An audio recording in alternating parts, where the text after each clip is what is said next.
convite.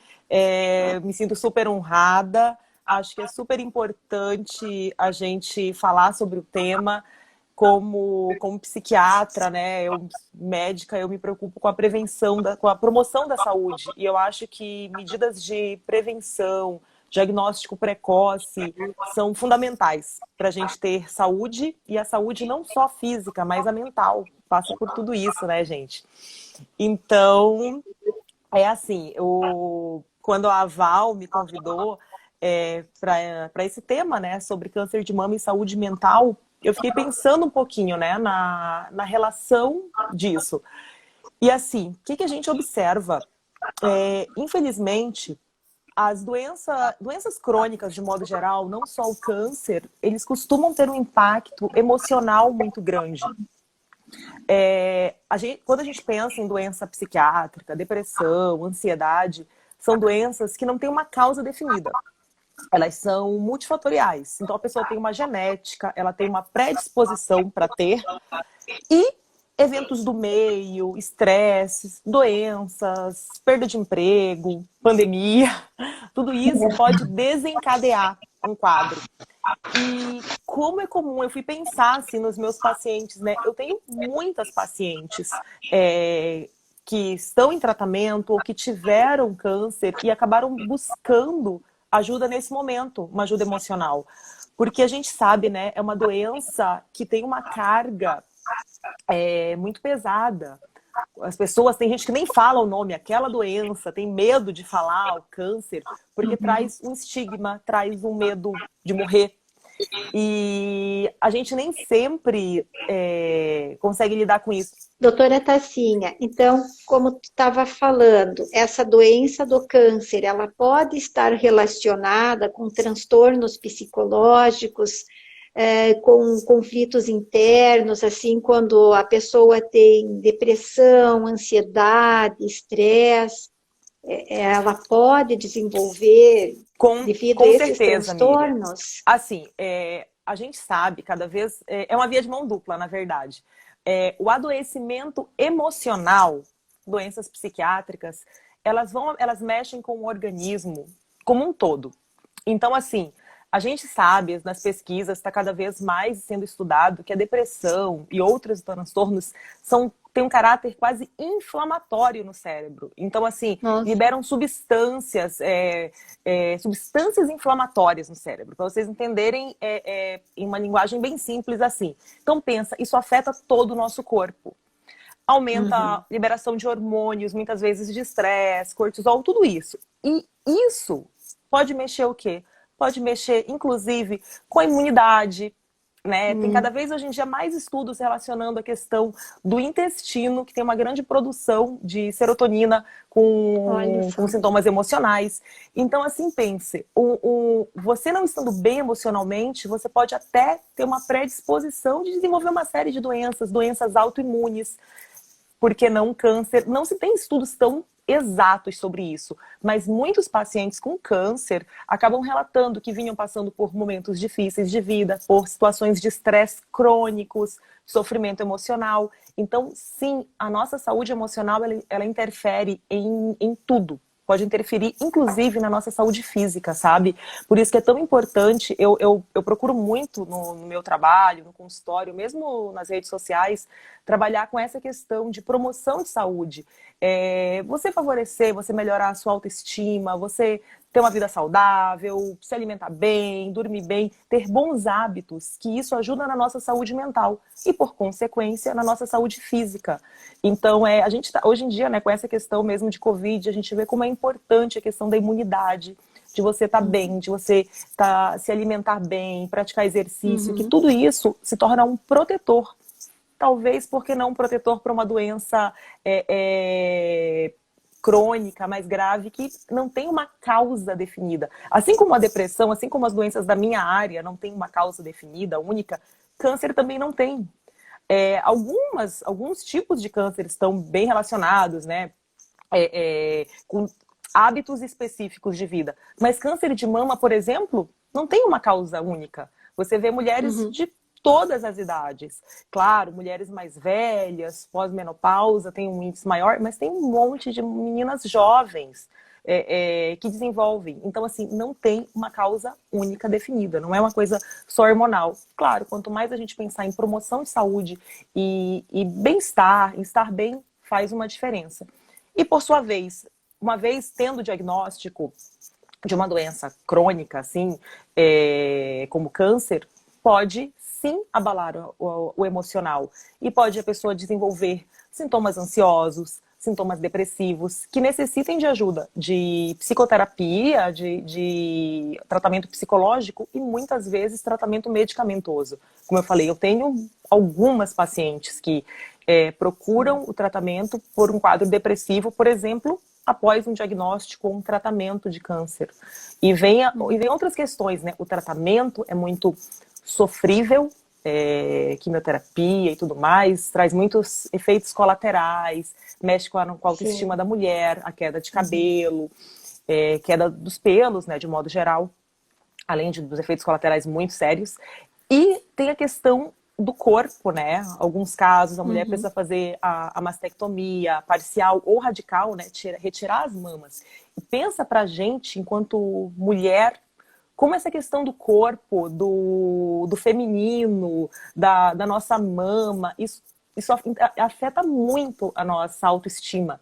Então, para muitas mulheres, a cirurgia acaba sendo muito difícil passar por esse processo, pensar, eu vou ter que tirar minhas mamas.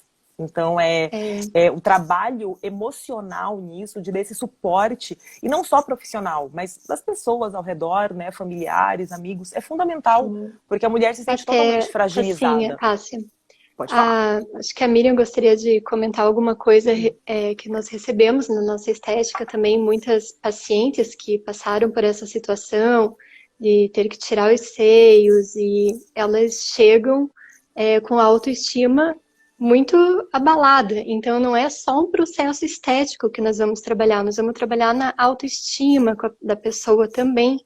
E aí que entra esse trabalho da micropigmentação das auréolas, que a Miriam pode comentar um pouquinho com a gente, né? Com certeza. Mais tarde eu falo. Então, essas mulheres que procuram ajuda psiquiátrica durante esse tratamento oncológico, ou pós esse tratamento oncológico, após que elas façam essa mastectomia, elas se direcionam ao psiquiatra por conta própria, ou normalmente são aconselhadas pelos médicos a fazerem esse tipo de tratamento? Como que é a intensidade, a procura durante esse processo que elas estão passando? Excelente pergunta, Miriam. Na verdade, assim, a maioria dos oncologistas, da parte do tratamento oncológico mesmo, muitas vezes já encaminham. Às vezes, dentro do próprio serviço, já tem um suporte psicológico, já tem um psiquiatra na equipe, ou indicam para alguém. Mas quando não tem essa indicação formal, algumas pacientes acabam procurando por conta própria. Que às vezes, naquele momento, no auge da questão, elas até estão meio fortalecidas, ainda não, usando um termo, né, ainda não caiu a ficha. Às vezes, depois que passa um pouco, vem aquele abalo. E daí elas acabam procurando. Mas geralmente os serviços, os hospitais que trabalham com pacientes oncológicos, eles prestam esse serviço de encaminhar, de direcionar o paciente. Porque quase sempre, como eu falei, se não for precisar de psiquiatra para tomar remédio, a psicoterapia muitas vezes será necessário. Sim, e até os próprios familiares, eles também, a família toda fica abalada, lidando com um paciente que passe esse problema de câncer. Também não seria indicado que muitas vezes os próprios familiares também fossem em busca de um tratamento para a saúde emocional dele, para poder ajudar essa pessoa, né? Esse familiar próximo. O cuidador de alguém com alguma doença crônica, não só câncer, mas doenças crônicas de modo geral, debilitantes, que tenham tratamentos longos, sofríveis, sofre tanto quanto o paciente. Aquela pessoa que está direto no dia a dia, sabe? E eu, aí não só com o meu lado médica, mas o lado paciente também, até comentando com a Val antes, né? Ela falou da minha história. Na verdade, eu tenho duas histórias relacionadas à questão de Outubro Rosa e autoexame. Que depois eu vou entrar na minha, mas eu vou entrar na minha como familiar. Porque minha mãe, esse ano, descobriu um câncer de mama, né? E também, inicialmente, fazendo o autoexame.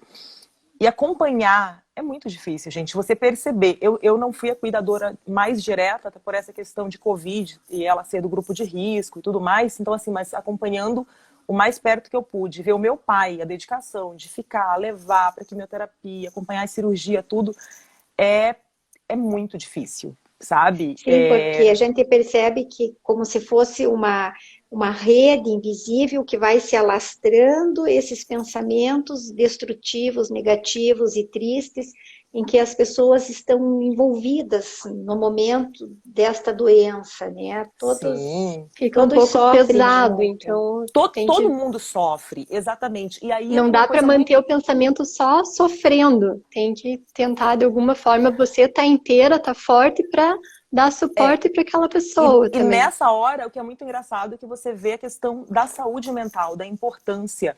Porque, apesar de todas as dificuldades do tratamento, de todos os efeitos colaterais, de tudo, o que dava mais força para todos nós próximos era justamente a minha mãe, que era a pessoa que estava mais forte nisso tudo. Ela, em momento nenhum, O se próprio abalou. paciente, né? Sim, nesse O caso. próprio Então, assim, a paciente importância tenta... que cada pessoa tem o seu limiar.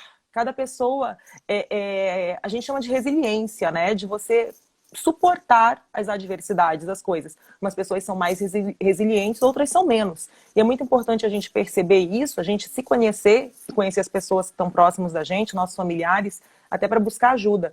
Mas nesse caso, eu como familiar de alguém com câncer de mama, minha mãe, assim, o tempo inteiro forte, o tempo inteiro dando força. Não gosta... Às vezes ela ia contar para alguma amiga, né? A pessoa chorava, gente, que é isso? Não morri não, só tô com câncer, vou começar o tratamento, tô super bem. Aí quando alguém perguntava, como é que você tá? Tirando o câncer, tô ótima. Ela sempre respondeu assim, com muito humor, e levou o tratamento de uma forma muito leve. E você vê que isso faz muita diferença. Porque sim, é um tratamento pesado, não tem como diminuir isso, muitos efeitos colaterais, cada organismo reage de um jeito, mas essa força, e se você, o paciente, não tem, buscar isso nos familiares e buscar isso de ajuda profissional quando necessário, é fundamental, porque tudo passa mais fácil. Tratamento, o diagnóstico, o tratamento, os efeitos colaterais. Então a gente vê como a saúde mental faz toda a diferença no lidar com isso, né? Com todo esse processo tão complexo. No caso, doutora Tassinha, as células malignas do câncer estariam relacionadas com pensamentos de baixa frequência? E as medicações ministradas pelos psiquiatras seriam capazes de elevar o hormônio da felicidade, a serotonina, o hormônio do bem-estar, né? E fazer com Sim. que esses pensamentos se tornassem mais alegres, mais leves, proporcionando o bem-estar do paciente para que ele pudesse ter uma visão com mais esperança perante o mundo, perante a doença que ele está passando, né? Como esses medicamentos agem no cérebro, no físico da pessoa e no paciente dentro desse tratamento. Excelente. Então, assim, eu sempre comento, né, que o paciente depressivo, alguém que não está bem, tem um diagnóstico, não só um paciente com câncer, mas alguém com depressão, vou falar da minha área, é como se a pessoa estivesse enxergando o mundo com um óculos, com umas lentes cinzentas. A pessoa não enxerga a cor, sabe? Esses nossos rosas lindos aqui, tudo. A pessoa não consegue enxergar. Ela tem, a gente chama, um termo técnico, de distorção cognitiva. Ela tem uma distorção no pensamento. Ela tem um viés negativo. Tudo ela vai olhar para o lado negativo. Sabe aquele tipo de pessoa que tá um sol lindo, assim, vai chover daqui a pouco. vai. Fica A pessoa não dolorido. consegue, é uma distorção do cérebro dela e ela vai enxergar sempre o lado ruim, sabe? O copo meio vazio. Ela tem uma tendência, que isso é uma característica, uma das características da doença mesmo.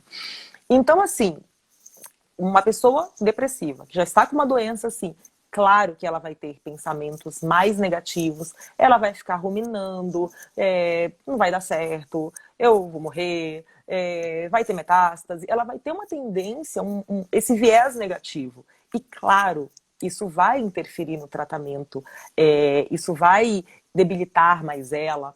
Então, assim, o tratamento, quando a gente percebe que realmente vai ter essa necessidade, esses pensamentos e uma série de outros sintomas, junto com esses pensamentos negativos, ruminativos, um desânimo, uma falta de vontade de fazer as coisas que antes gostava, a falta de prazer, a pessoa não tem mais prazer em nada, nas coisas que ela gostava. Sim, daí fazendo todos os critérios que a gente vai avaliar em consulta, a gente indica medicação. No caso, a gente tem uma série de medicações. A classe antidepressivos tem muitos remédios. Mas, assim, a maioria deles acaba agindo, aumentando a recaptação de serotonina, fazendo aumentar a serotonina, que é um neurotransmissor que é responsável, como você falou, não só pela felicidade, mas por uma série de questões no nosso organismo, de equilíbrio mesmo. E vai aumentar a disponibilidade desse neurotransmissor, fazendo uma remissão, uma melhora nesses sintomas. Mas tem outros que agem em 2 neurotransmissores, tem combinações, tem vários antidepressivos, cada um vai agir de um jeito. E é muito individualizado. Conforme os sintomas do paciente, conforme a nossa avaliação, a gente indica o remédio mais adequado. Mas o remédio, a medicação, ela vai agir também nessa questão dos pensamentos. Mas, assim, é muito importante que, às vezes, só o remédio pode não conseguir mudar tanto essa questão que a gente está falando, dessa ruminação, desses pensamentos mais negativos, e daí precisa, muitas vezes, a gente associar o tratamento medicamentoso com a psicoterapia, para trabalhar a origem desses pensamentos, para trabalhar outras possibilidades para ajudar esse paciente. E além desses 2 pilares maiores do tratamento, que seria a medicação e psicoterapia, todo o restante que a gente reforça, que vai ajudar muito na questão da saúde emocional, psíquica. Como eu falei, aquelas questões de bem-estar, atividade física, se alimentar bem, ter uma boa higiene do sono. Enfim, tudo isso vai contribuir para esse equilíbrio emocional. Deixa eu só dar um oi aqui à Vani, uma amiga minha. Parabéns, ótimo assunto, é uma super querida.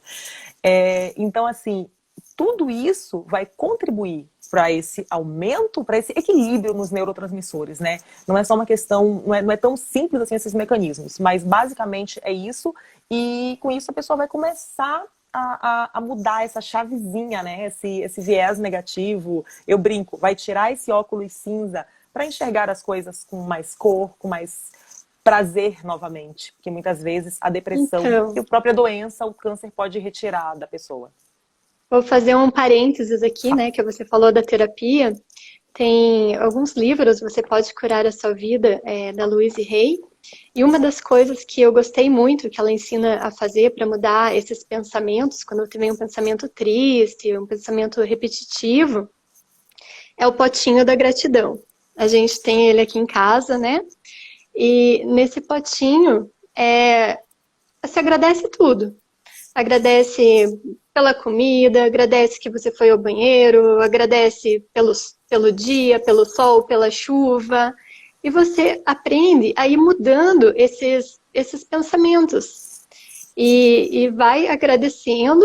E quando você vê, você consegue. Muda o pensamento da gente. E faz diferença no teu dia. É bem legal. É o potinho da gratidão, ó. Tá aqui. Excelente, excelente. São pequenas medidas, não tão pequenas assim, mas que têm um impacto muito grande, sabe? Essa questão de você ser grato. O potinho é excelente, que é uma coisa que você visualiza, né? Mais concreto. Mas se você fizer esse exercício de todo dia agradecer, em algum momento do dia, no seu momento de alguma meditação, de alguma oração. Uma outra coisa muito importante para a saúde mental é a religiosidade. Não relacionado com alguma religião específica, mas a religiosidade, ela ajuda muito os pacientes em doenças crônicas, de modo geral, que entram as doenças da minha área, né, das doenças psiquiátricas, e as doenças crônicas, como câncer e outras. O paciente que tem fé, que acredita em algo, ele tem maiores chances de um desfecho positivo, de cura, de reagir melhor ao tratamento. Então isso é muito importante, entrar nessa parte também, né, de pensar em religiosidade, em vibração, vibrar positivo, pensar positivo, né? O pensamento, ele é muito poderoso, e quanto mais coisas boas você pensa e emana, você vai atrair isso para você, para tua vida, né? Sim. Sim, e essas mulheres que passaram por toda essa situação de retirada de câncer de mamas, fizeram a mastectomia e depois fizeram a reconstrução dos seios e posteriormente tiveram que repigmentar a auréola do seio, o mamilo, essa autoestima delas elevada, isso seria um ponto positivo para ter um equilíbrio emocional, psicológico, e seria quase como se fosse um ponto final. Eu estou pronta, agora eu terminei, agora eu vou cuidar da minha estética, estou curada. Como que você vê isso? Seria ela já estaria assim num processo mais avançado, assim, de se libertar é quase uma dessa doença. superação, né? Uma Cheguei superação. até aqui, é o detalhe Sim. da cereja. E eu vou te falar, não é um detalhe, né? Se a gente parar para pensar da importância, como eu falei, do nosso corpo. O seio é muito significativo para a mulher.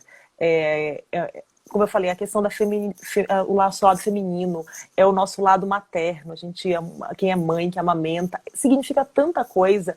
E quando você tem isso de alguma forma retirado, né? Retirada, as mamas, perder a areola, você perde um pouco da identidade. Que pensa aquela mulher que se viu a vida inteira com o seu peito daquele jeito. Então, assim, para mim isso é muito mais do que a estética. Você pensar nessa micropigmentação, de você voltar aquela mulher se olhar no espelho e gostar do que ela vê, né?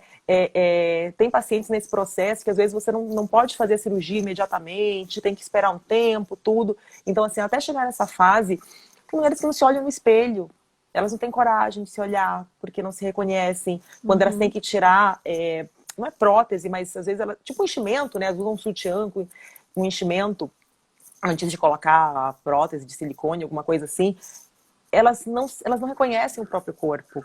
A questão da cicatriz, às vezes, traz lembranças muito difíceis, que a mulher não... Isso é muito individual. Tem pessoas que olham assim, não, minha cicatriz eu superei, eu venci. Mas outras olham e tem uma revivência do processo, da doença, de tratamento, enfim. Então, se você parar para pensar que um procedimento estético vai transformar a relação daquela pessoa com o próprio corpo, com o espelho, pode ser um reencontro com ela mesma, ela antes de adoecer, tudo. Então, é uma coisa muito além da estética, eu enxergo, sabe? Eu acho que o nosso corpo, o nosso reconhecimento, como eu falei, você olhar no espelho, você se reconhecer e você gostar do que você vê, isso é muito importante. Eu prezo muito isso com as minhas pacientes, nas minhas postagens, de falar da autoestima, da autoaceitação, da gente se gostar como a gente é, tudo. E às vezes, claro, procedimentos estéticos, cirúrgicos, são necessários se a pessoa não está se sentindo bem. Mas uma coisa, às vezes, tão simples, né? Você parar para pensar, tipo, fez todo esse processo, doença, faz uma micropigmentação, que é super realista, já vi fotos, do seu trabalho é maravilhoso. E isso pode voltar e ela sentir, nossa, sou eu de novo, né?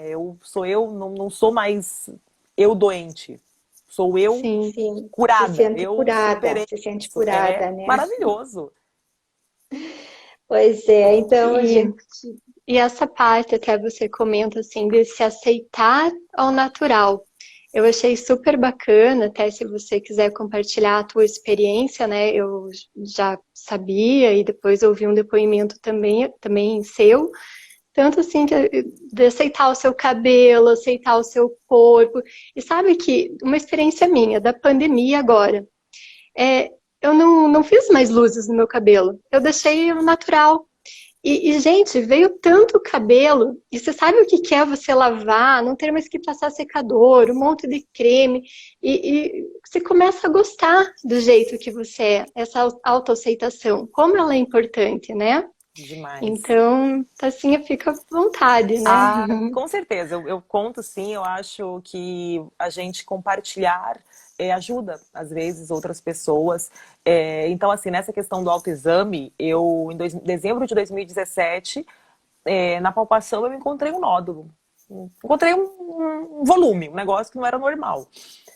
Daí eu fui no meu médico, tudo, ele, deve ser alguma coisa da prótese, então, só contextualizando, eu tinha silicone nas mamas desde os 18 anos, né? Sempre tive seios pequenos, então coloquei prótese 285 ml e era super acostumada comigo com aquela imagem. E nesse processo, investiga, faz exame, não podia fazer biópsia porque estava muito próximo da prótese e tinha risco de estourar. Enfim, conseguimos fazer uma punção, veio indeterminado, fiz uma ressonância e veio uma chance de ser câncer. Daí deu um susto, né? Quando a gente pega lá, era aquela classificaçãozinha, era um Bihardes 4. Meu Deus. Dá um susto, enfim, já estávamos no processo antes disso, de tentar engravidar e tudo mais, e você repensa em muita coisa, né?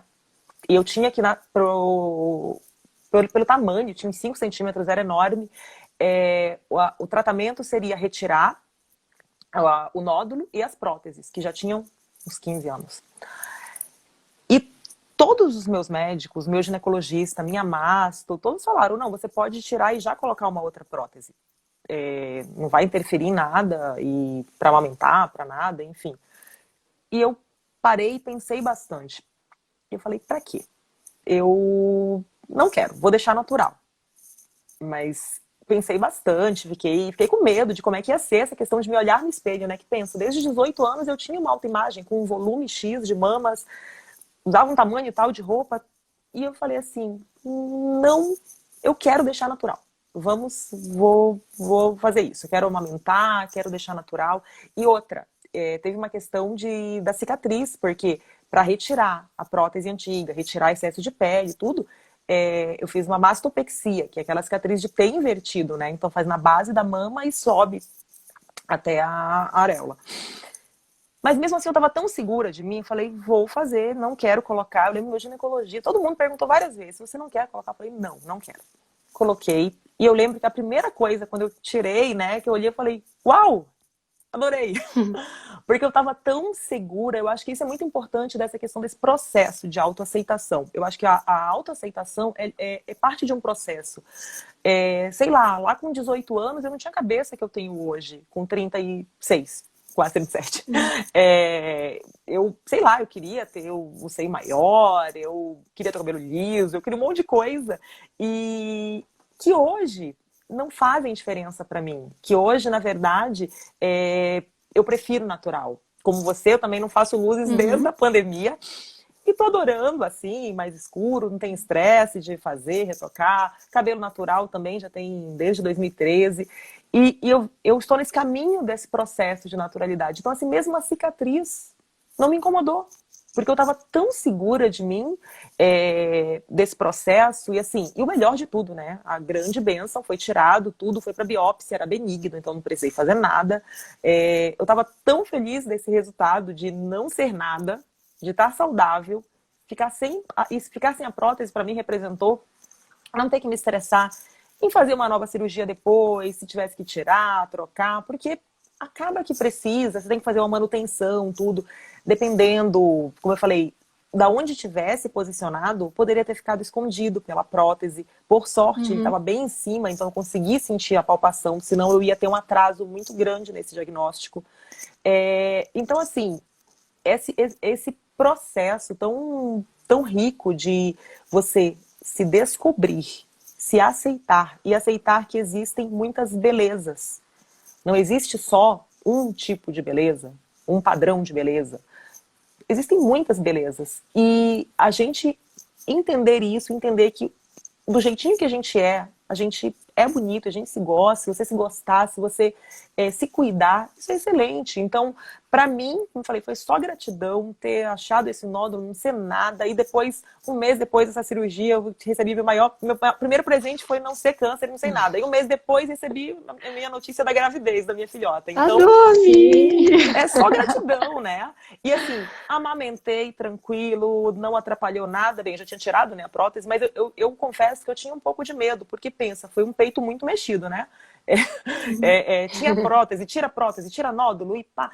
Graças a Deus, durante a gravidez já comecei a ter colostro, então assim, eu não tive problemas em relação a isso, que era uma preocupação. Então, como a nossa mama é importante, né? Tem essa questão mesmo da construção do feminino, da nossa autoimagem. A Sandra colocou, né? Aceitação é um processo incrível. Incrível, eu também acho. Eu acho que a gente tem que favorecer isso. E claro, a gente tem que favorecer o que a gente gosta mais na gente, se cuidar. Eu sou super a favor disso.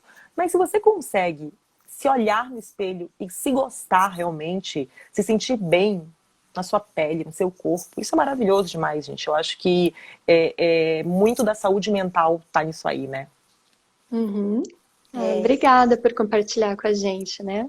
E quantas mulheres que passaram por todo esse processo e já superaram e estão se sentindo tão felizes quanto você por estarem ouvindo o seu depoimento, que foi apenas um susto, outras também têm sustos, outras têm que passar por todo o processo, mas sabem que podem ter esperanças, que podem melhorar e que têm aonde buscar ajuda para a saúde mental, como para a saúde física, e que tudo isso só vai trazer um crescimento maior e que a beleza e a autoestima se constroem a partir do dentro da gente e o por fora a gente faz uma maquiagem para poder se sentir um pouquinho melhor, né?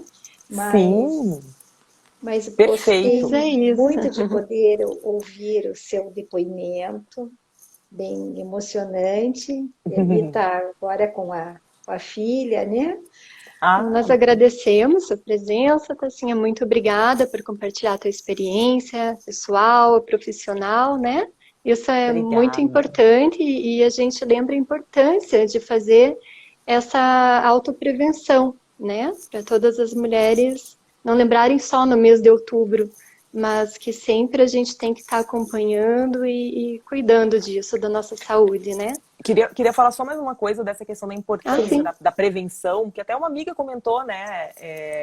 Eu tenho medo de fazer autoexame e achar alguma coisa. E assim, a gente tem que pensar, gente, que se achar alguma coisa, que bom, que ache o mais no começo possível. A gente não escolhe ter ou não ter nenhuma doença. Todo mundo escolheria não ter, obviamente. Mas quanto antes, quanto mais cedo a gente descobre, seja lá o que for, se é só um susto, se é um câncer mesmo, não importa. Quanto mais cedo, maiores as chances de cura a gente tem. O prognóstico, graças a Deus, a oncologia, a medicina de um modo geral evoluiu muito. Então a gente tem uma série de tratamentos, a gente está muito evoluído nos tratamentos quimioterápicos, nas técnicas cirúrgicas. Então assim, quanto antes a gente descobre alguma coisa, a nossa chance de vencer, seja lá qual for essa doença, é maior. Então, assim, não tenham medo de se tocar, se toquem. E se acharem qualquer coisa em dúvida, assim, o autoexame não serve para diagnóstico de nada. A gente vai achar alguma coisa, a gente não sabe o que é, a gente vai lá no especialista e ele vai investigar. Mas a gente pode poupar meses de descobrir só lá no próximo exame anual de rotina. Então, assim, é muito importante, gente. Qualquer coisa esquisita, vai no médico. Não sei se é normal. Vai no médico. Não tenha medo de achar alguma coisa. Porque é muito melhor a gente achar uma coisa no começo, tratar e chegar à cura. Que eu acho que é o principal. Então, assim, a promoção da saúde, a gente se prevenir é isso. É a gente descobrir, é a gente se tratar para não ter nada, né? Viver bem, se alimentar bem, dormir bem, se cuidar, se maquiar, tá bonita. Mas, achando alguma coisa, força, vai lá e trata e descobre o que é. Mas você não ir, você não se tocar, você não fazer o autoexame, não vai evitar que você tenha alguma coisa. Só vai adiar um tratamento. E isso pode sim custar a vida. Então, não tenham medo, gente. Vai lá e é isso. Mas quanto mais a gente faz, quanto mais a gente busca essa saúde, a gente consegue essa prevenção o mais cedo possível. Era esse recadinho que eu queria dar. Muito importante. Muito obrigada. Então, gente, mesmo. muito obrigada. Bruna Vera, vi que esteve ali a minha amiga. Quanta gente, que bacana ver vocês aqui, tá bom? Obrigada Então, pelo convite obrigada. mais uma vez, meninas. Uma honra, tá bom? Tá bom, então. Obrigada. Beijo, querida. Beijo, tchau. Beijo, tchau.